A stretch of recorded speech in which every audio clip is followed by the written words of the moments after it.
¿Qué tal? ¿Cómo están? Bienvenidos nuevamente a estas lecciones de cielo. Les saludamos desde la parroquia Jesús el Salvador en Ciudad Juárez, Chihuahua, México, y nos da mucho gusto que se integren nuevamente pues, a este tiempo de compartir sobre estos temas de la divina voluntad. Ivonne Reyes, ¿cómo estás? Muy bien, Armando Rodríguez, buenas tardes y bienvenidos a las personas que nos acompañan el día de hoy y también a quienes están siguiéndonos a través de los medios de YouTube. Muy buenas tardes y a seguir maravillándonos en esta divina voluntad, en conocer lo que es, cuál es la invitación que tenemos cada uno dentro de este reino de Dios. Así es, y le estamos dando continuidad a la sesión anterior, donde se inició precisamente la reflexión de la lección 1, denominada Lo que Jesús quiere hacer en mi vida. Así es que quédense con nosotros y con eso vamos a comenzar. Bienvenidos. De un avión en Durango, donde afortunadamente todos sobrevivieron de esa pues también que pudo haber sido trágico, y me remito un poco a lo que comentabas, ¿no? Si supiéramos lo valioso que es la vida en cualquier momento, en cualquier instante, sí. Y en cualquier instante también se puede ir, ¿no? Y eso es bien interesante, el estarlo planteando en el aquí y en el ahora, y nos da mucho gusto ya en estos momentos podernos enlazar con el doctor Salvador Tomasini a la Ciudad de México, y estamos ya dándole continuidad a esta primera lección de cielo. Doctor, bienvenido y muchas gracias por acompañarnos. Sí, buenas tardes, doctor. Pero antes estábamos con problemas con el internet, pero bueno, ya estamos aquí. ¿Qué es lo que han... Bueno, estábamos haciendo una recapitulación, doctor, de lo que estuvimos viendo la semana anterior y del inicio de la lección 1 precisamente, donde pues lo que más se nos quedaba y lo que más se nos invitaba y era a conocer a Jesús en su divinidad, conocerlo para nosotros así saber cuál es la estatura, cuál es la semejanza que debemos de tener con Él, conocer a Jesús y poder pues aspirar y actuar y vivir en esa altura, en esa estatura de Jesús. Así es. Y a ver, ¿cómo lo han planteado?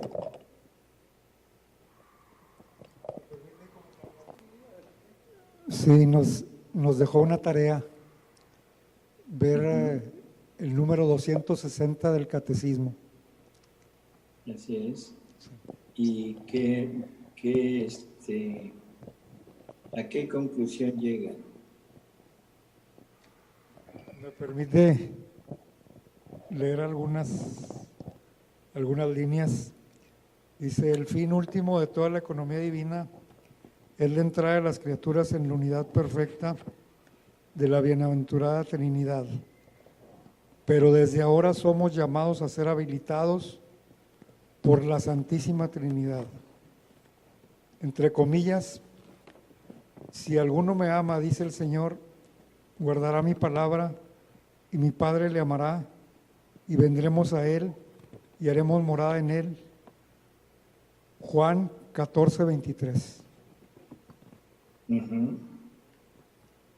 Pues nos está dando una señal que desde ese tiempo, ¿verdad?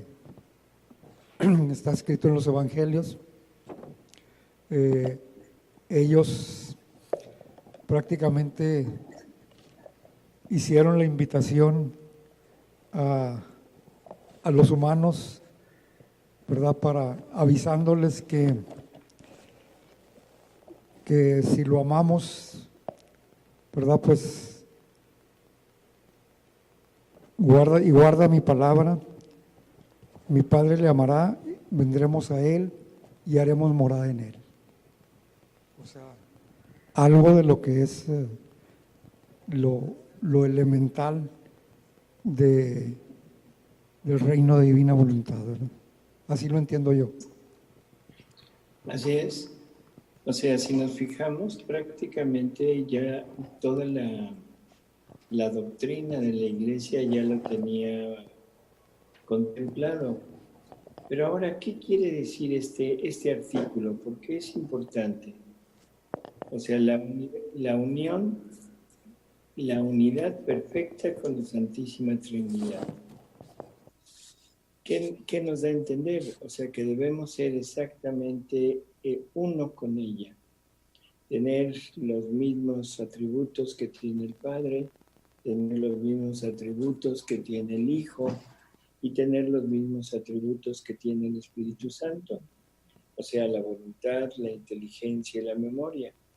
Y todos ellos pues enmarcados prácticamente dentro de la vida divina, que eso es lo que se nos quiere comunicar.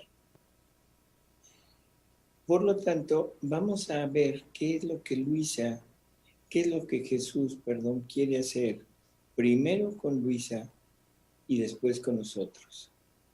Ya repasamos un poco los artículos del catecismo, pero ahora vamos a entrar de lleno en los escritos, en las revelaciones que Jesús le va dando a Luisa, ¿no? No sé si leyeron algo, Ivonne. Sí, nos quedamos en donde nos habíamos, no continuamos la lectura, doctor. Nos quedamos al inicio en el primer párrafo del escrito de mayo 21 de 1900, en la primera lección. Estábamos esperando el enlace con usted. O sea, en el primer párrafo, perfecto. Sí, que fue donde nos quedamos la semana pasada. No sé si quiera que volvamos a leerlo. Sí, yo creo que vale la pena. Sí. Al fin es un párrafito y luego poder continuar, ¿no? Sí. Así es, aquí vamos en esta lectura. Hija mía, ¿sabes cuál es mi mira sobre ti y el estado que quiero de ti?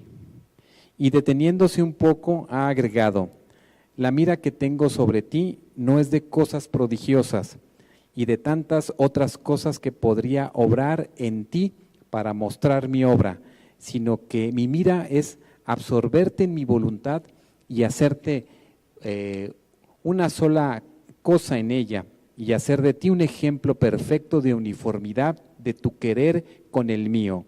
Este es el estado más sublime, es el prodigio más grande, es el milagro de los milagros, lo que de ti quiero hacer. Bueno, ya habíamos comentado la semana pasada que esto de las obras prodigiosas, cosas prodigiosas y de tantas otras que ha hecho en los santos, no es lo que quiere hacer con las almas que vivan en su voluntad, sino lo que quiere es una copia perfecta de él. Eso es lo que a donde quiere llevar a Luisa, ¿no? O sea, una uniformidad total con Jesús. Ahora, el querer, esto ya habíamos también comentado un poco.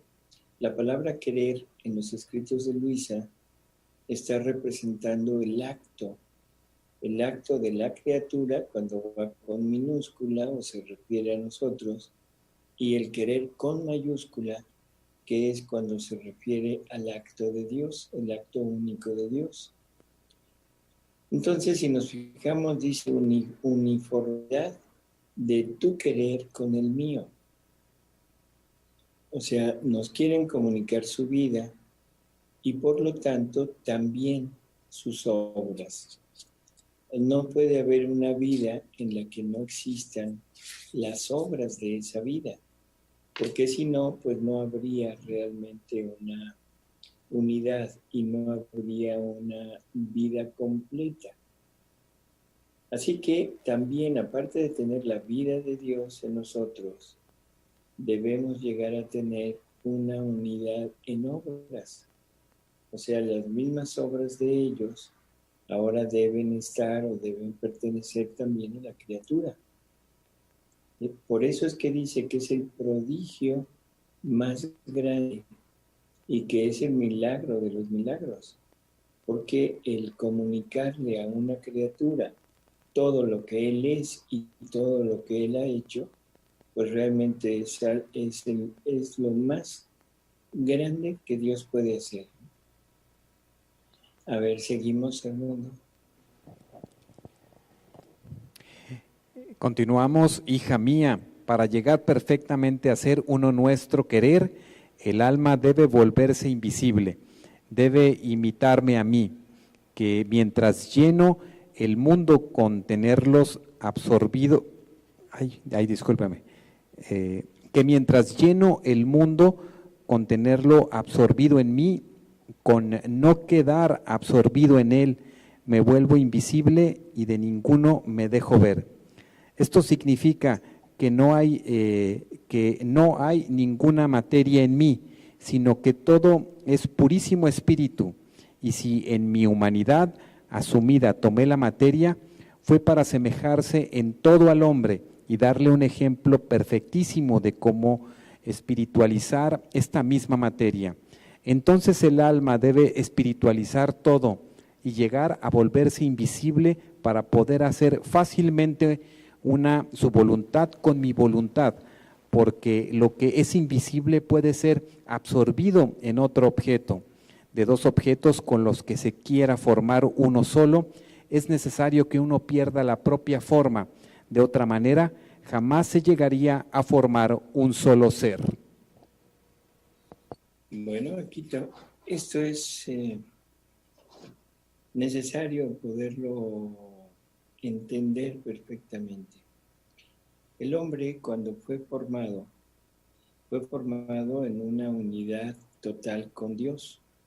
O sea, había la misma vida que fungía en Dios, era la que tenía la criatura, y la voluntad de Dios también era la voluntad de la criatura.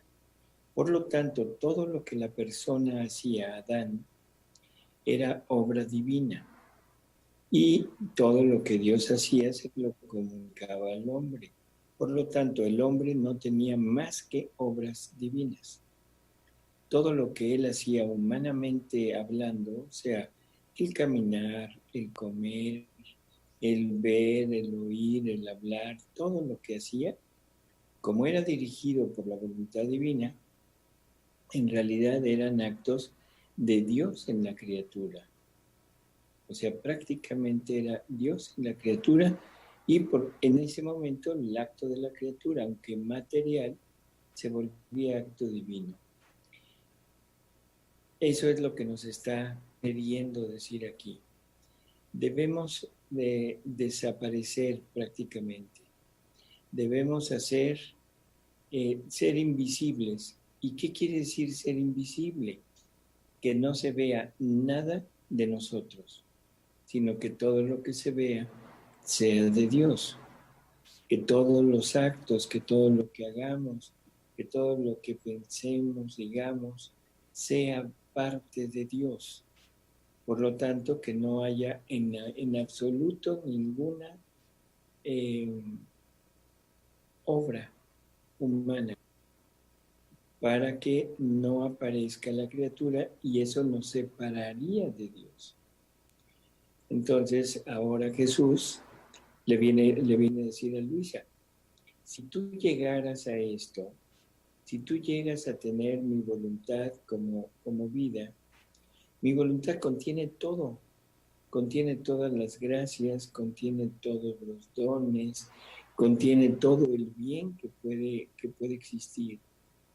Si tú llegas a tener mi voluntad como tuya, en ese momento tendrás todo eso y se te dará como si fuera tuyo. O sea, ya no tendrás que estarte esforzando por hacerlo, sino que ya lo tendrás. Simplemente un ejemplo, la santidad de los santos, la santidad humana, ¿de dónde habrá salido? ¿Será obra de los santos o de quién será? Pues de Dios. ¿Mandé? De Dios. De Dios, exactamente. Sí. Uh-huh. Los santos, o sea, por medio de sus obras, se han ido haciendo acreedores, o no acreedores, sino se van apropiando de todas esas virtudes y de todos esos dones que Dios les fue dando para formar su santidad. Por ejemplo, la obediencia, la pobreza, la pureza, la castidad, son atributos de Dios que Dios les comparte a través de sus actos virtuosos. Por lo tanto, la verdadera santidad, por ejemplo, de San Francisco de Asís, o la de Santa Teresa, o la de cualquier santo que queramos, sale de Dios, sale de la divina voluntad. Cuando una criatura quiere vivir de la divina voluntad, lo que hace es, se apropia de esa voluntad divina con todo lo que contiene. Por lo tanto, todas las virtudes, todos los atributos, todo lo de Dios, lo tiene ahora la criatura. Y en ese momento la criatura tiene en sí la fuente de toda la santidad humana. Así que la santidad de San Francisco, la santidad de San Judas Tadeo, la santidad de Santa Teresa, de San Juan Pablo II, de todos los santos. La criatura que vive en la divina voluntad los tiene, y los tiene en la totalidad, en la perfección, porque está teniendo la fuente de todo eso. Y junto con toda esta parte humana, de santidad humana, también tiene la santidad divina, que es totalmente diferente de la santidad humana. En muchas ocasiones hemos pensado, por ejemplo, en Jesús, y a Jesús lo vemos como un hombre virtuoso. Entonces yo les preguntaría, ¿Jesús será virtuoso? No, Jesús es la virtud misma. Jesús es la virtud misma, exactamente. Y eso es lo que el alma que vive en la divina voluntad obtiene. Ya no obtiene la virtud, o sea, en la práctica de la virtud o los efectos de la virtud, sino que obtiene la virtud misma, o sea, la misma virtud que tiene el Verbo eterno encarnado, o sea, Dios mismo. Esa es una enorme, no sé cómo decir, gracia de que la santidad humana queda agotada en la criatura. ¿Sí? ¿Sí se entiende esto? A mí me llama la atención, doctor, a ver si ahora regresándome un poquito a lo que comentaba de los santos, cómo ellos se abandonan totalmente, se niegan a sí mismos y dejan precisamente abrazarse por esta divina voluntad, y eso hace que ellos, no por ellos mismos, sino que se genere a partir de esa entrega a la divinidad, situaciones a veces extraordinarias en ellos que los hacen pues destacar de otros, aunque ellos no lo quisieran.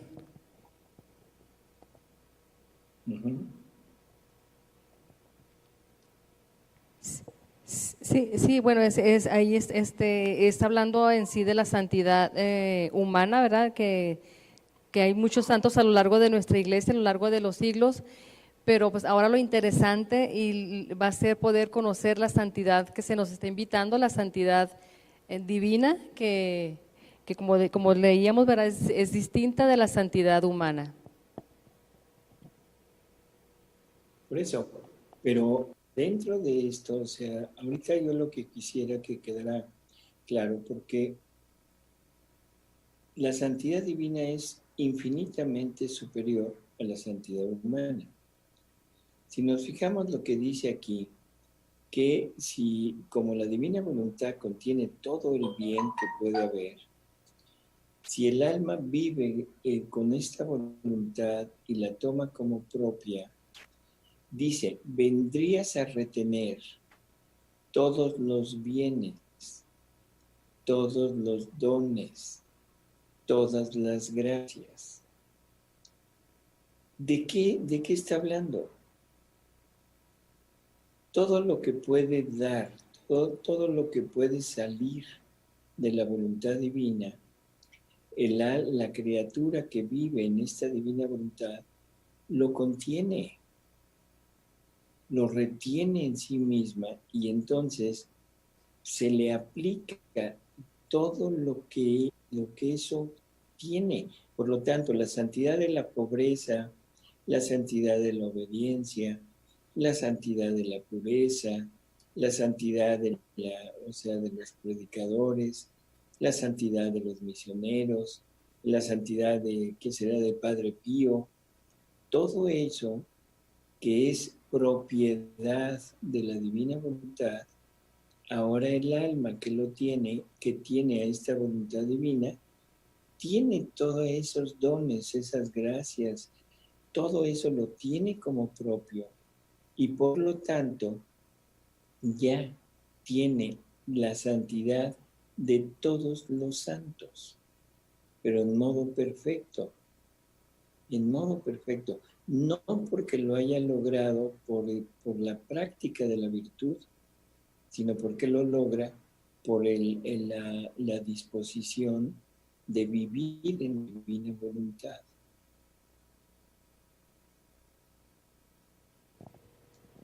Muy bien, doctor.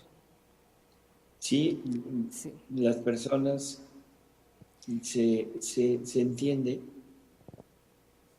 sí, no les queda ninguna duda. claro, ¿está todo claro? ¿Alguna duda que se tenga? No quedó, ha quedado muy claro, doctor, gracias. Bueno, ¿Continuamos? entonces continuamos con la lectura. ¿Qué fortuna sería la tuya si destruyéndote a ti misma hasta hacerte invisible pudieras recibir una forma toda divina? Es más, tú con quedar absorbida en mí y yo en ti, formando un solo ser, vendrías a retener Espérame ahí tantito. Sí. Lo que acaba de decir es tremendo. Absorbida tú en mí, yo en ti, formando un solo ser. Un solo ser. Por lo tanto, todo lo que Jesús contiene ahora es de la criatura, se funde con todo lo de la criatura. Y entonces creo que no habría ninguna dificultad en entender que la misma santidad de Jesús es la santidad de la persona. ¿Y qué santidad tiene Jesús? La santidad divina. Y ahora sí podemos cumplir aquella invitación que nos hace Jesús cuando nos dice, sean santos como mi Padre Celestial es santo. O sea, nos estaba invitando a la santidad, pero a la santidad que tiene Dios. Tenemos una Entonces, pregunta, doctor. ¿qué?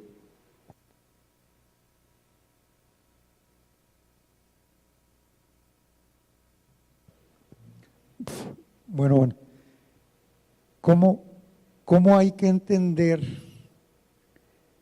la santidad humana para que el Señor pueda estar en la voluntad, que es voluntad divina, puede estar en la voluntad humana?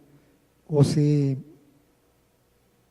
más sencilla la pregunta, ¿cuáles son los requisitos de la santidad humana? Bueno, los requisitos de la santidad humana son cumplir la voluntad de Dios y cumplirla a costa de lo que sea, o sea, practicando las virtudes. Ahora, la pregunta es, ¿qué son las virtudes? Las virtudes son actos de la persona, actos que se oponen a otros actos que son vicios. Por ejemplo, una persona que es desobediente, ese es su forma de ser, son actos de él o de ella. Ahora, ¿cómo se logra practicar la virtud?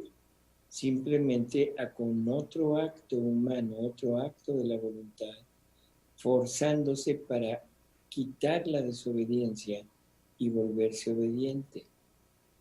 Y eso cuesta muchísimo trabajo. Eso es en la obediencia, en la gula, actos humanos que quieren satisfacer el apetito pero sin moderación. Ahora hay que, con actos humanos, hay que enfrentarse a eso para no darle salida. Y eso implica también sufrimiento, la castidad, y así todos los actos humanos se tienen que ir venciendo, pero por medio del esfuerzo de la voluntad humana. ¿Sí se entendería así?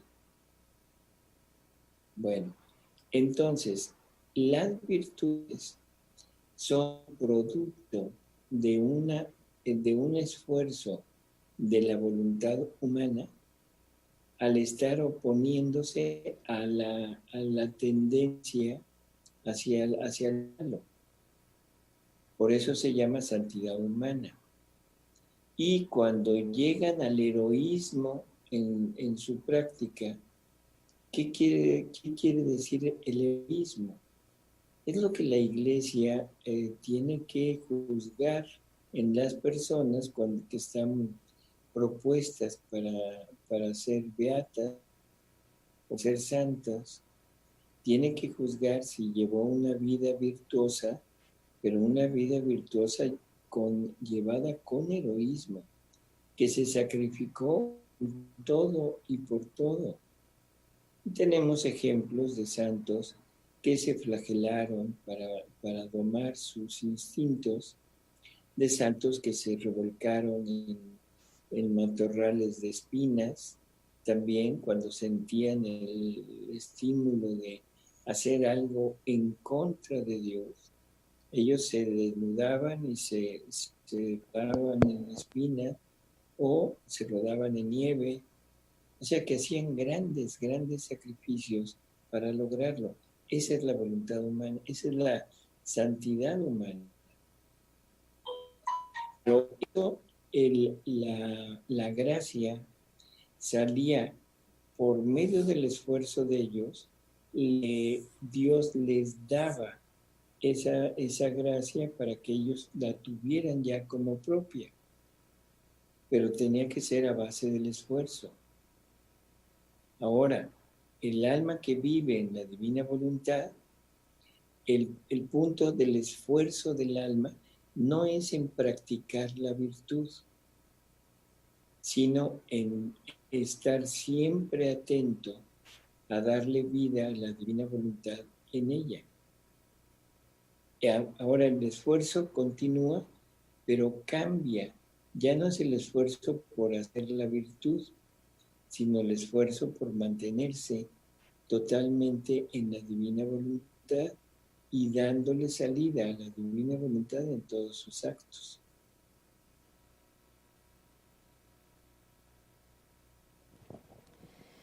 Sí, nos quedó claro la diferencia aquí en el…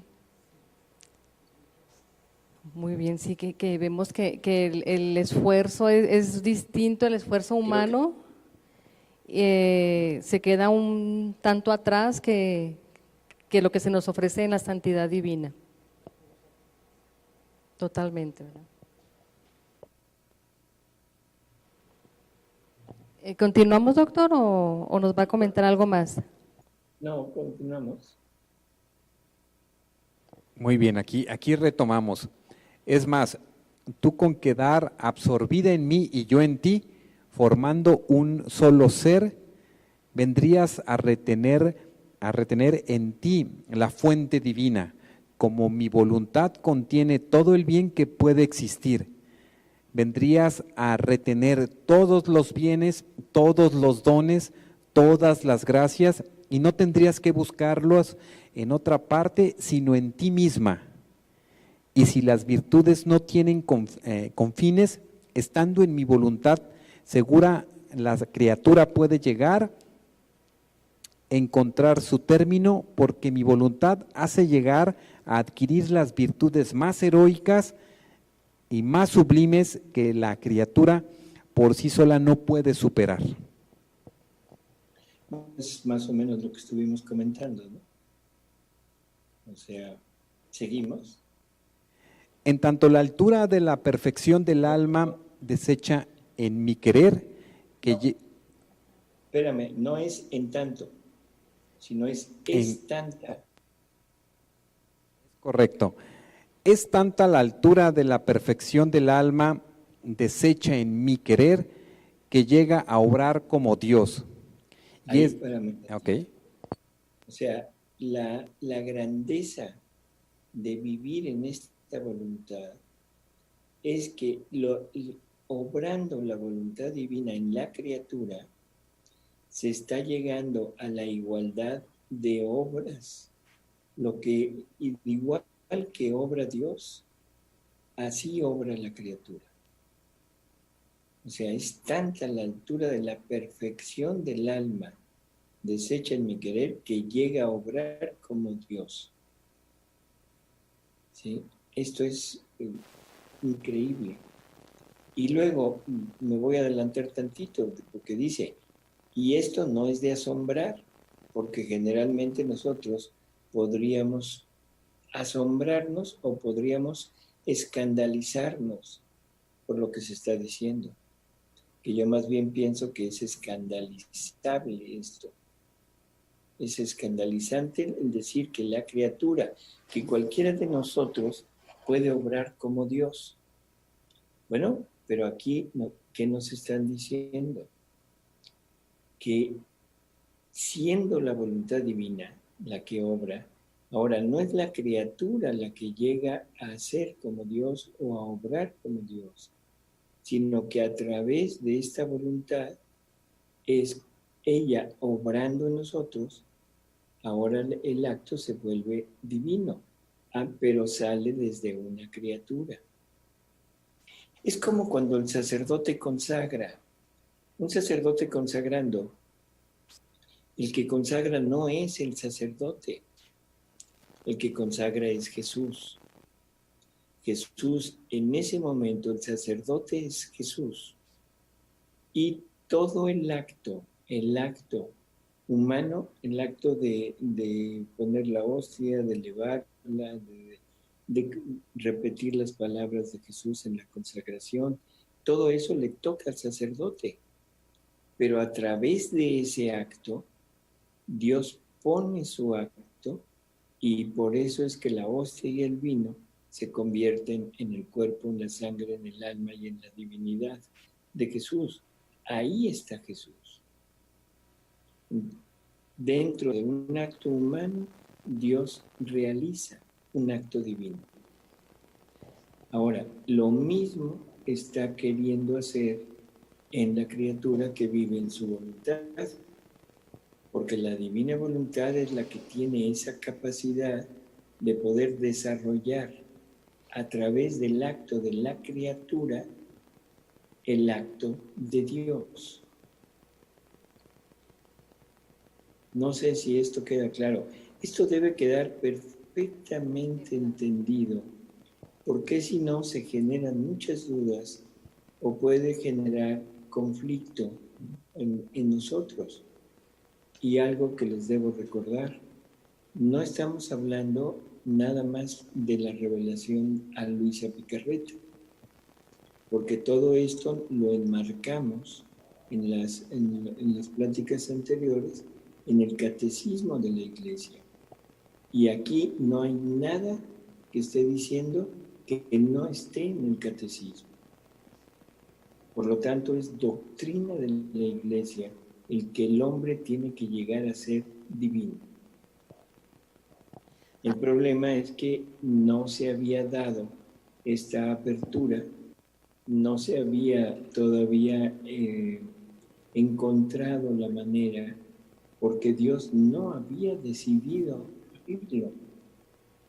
Pero ahora que ya lo abrió, ahora lo único difícil que hay en esto es que lo lleguemos a creer. Así es. Y tenemos otra pregunta, doctor. Sí. Doctor, ¿se puede hablar en el ser humano de ratos de santidad divina? De ratos. Sí. Sí, o De sea, momentos. o de momentos de santidad divina. Si vive en la divina voluntad, o sea, mientras la divina voluntad esté obrando en la criatura, pueden ser momentos, o sea, actos divinos, o puede ser continuo, puede ser vida divina. El ejemplo perfecto que tenemos es nuestra Madre Santísima, María. Ella vivió toda su vida en la divina voluntad. Por lo tanto, fue un acto continuo de divina voluntad, un acto continuo divino en María. Vida divina en María.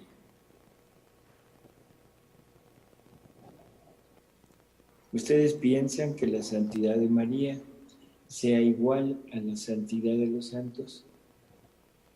No, es mucho, mucho más la santidad de nuestra Madre. Así es. O sea, ella es, todos los santos juntos no podrían llegar a la altura de ella, ¿no? Así es. Doctor, nos quedan 2 minutos. Algo que quiera dejar como algún ejercicio, como lo hacemos en algunas otras emisiones, para quienes nos ven, nos escuchan y se encuentran aquí con nosotros. Bueno, pues yo les pediría que leyéramos esta primera lección, pero que la leyéramos a fondo y muy despacito, porque cada palabra que está encerrada aquí nos va abriendo este camino, este panorama, a esta enorme, enorme gracia que nos quieren dar, ¿no? Entonces vamos a profundizarla, vamos a leerla y la próxima sesión pues podemos comentarla. ¿De acuerdo? Muy bien, doctor, estamos de acuerdo en seguir meditándola, seguir escudriñando y sobre todo poder escuchar qué es lo que nos quiere decir Jesús a cada uno de nosotros. Bueno. Doctor, pues le mandamos un saludo y estamos en comunicación para la próxima y esperamos verlo muy, muy pronto. Gracias, igualmente. Hasta luego. Hasta luego, doctor. Muchas gracias, el doctor Salvador Tomasini desde la Ciudad de México, desmenuzando, ¿verdad?, cada una de las partes de esta primera lección que nos da la posibilidad de entender un poco más el que es esta divina voluntad y cómo es que está en nosotros, ¿verdad? Está ahí en nosotros desde el momento en que nacemos y cómo es que no la descubrimos, no la despertamos. Sí, estamos en ese momento, comentábamos al inicio que es el momento de la iglesia, es el momento en que Jesús quiere dar a conocer esa divina voluntad actuante en el hombre, porque siempre hemos estado inmersos, todo cuanto ha sucedido, toda la creación, cada instante de nosotros, del hombre sobre la tierra, está dentro de la divina voluntad, pero en estos últimos tiempos es la divina voluntad actuando en cada uno de nosotros. Quiere que actuar, como nos decía ahorita, José Manuel preguntaba, ¿verdad?, de que si se puede hacer ratitos, hacer momentos de vida divina, de santidad divina, es a lo que estamos precisamente llamados a vivir, no momentitos, sino una vida continuada en todo momento. Porque también tenemos momentitos de ninguna voluntad, ninguna santidad, nada, todo lo contrario, ¿verdad? También tenemos esos momentitos, o varios momentitos, o quizás son más continuos que lo que queremos hacer que la divina voluntad esté con nosotros, ¿no? En ese sentido. Y entonces, pues es esta invitación de seguir dándole lectura de una manera más profunda en esta parte que es la que nos quedamos y en la que les invitamos para que en nuestra próxima emisión pues estén con nosotros, Ivonne. Así es, y ahí que no nos quedemos con esa tristeza de que en momentitos no lo podemos hacer o no. Ahí nos decía precisamente, como lo leíamos hace un rato, ser invisibles, que no sea yo, que no sea mi persona, que no sea mi yo el que esté dándose a conocer, el que esté actuando, sino que sea precisamente Jesús, y al dejar transmitir, al dejar que Jesús sea quien actúe, que sea Jesús quien se vea y yo me funda en Él y Él en mí, entonces, ¿cuál problema? ¿Cuál problema para que sea una vida continuada en la divina voluntad? Pues queremos agradecerles que nos hayan seguido en esta transmisión desde la parroquia Jesús el Salvador en Ciudad Juárez, Chihuahua, México. Muchas gracias al equipo técnico y a quienes el día de hoy nos acompañaron de algunos de estos grupos aquí en nuestra comunidad. Muchas gracias, Ivo. Gracias y nos vemos la próxima semana con el favor de Dios en la divina voluntad. Claro que sí, hasta la próxima lección de cielo.